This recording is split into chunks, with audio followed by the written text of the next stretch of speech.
How do vehicle repairs get handled when there is also an injury claim from a car accident?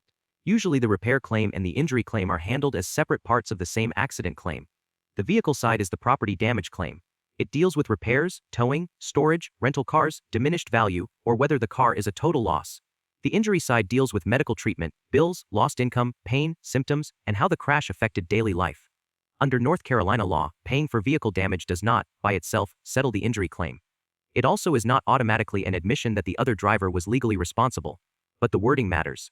Before signing anything, look carefully for phrases like full and final settlement, all claims, bodily injury, personal injury, known and unknown claims, or release of all claims from the accident.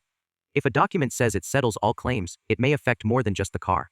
Repair evidence can still matter to the injury claim. Insurance companies often look at photos, repair estimate, airbag deployment, frame damage, towing records, and total loss information when judging the force of the crash. So keep before repair photos, estimates, supplements, invoices, and messages from the adjuster. Also be careful when giving treatment information. It is usually better to provide accurate records after they are gathered instead of guessing during a phone call. And watch out for broad medical authorizations that may reach records unrelated to the crash. Fault can affect both claims, especially in North Carolina, where contributory negligence can be a major defense. Finally, repair negotiations do not stop legal deadlines. Many injury and property damage claims have a 3-year deadline, but some situations are different. So handle repairs promptly, keep records, and read every release before you sign.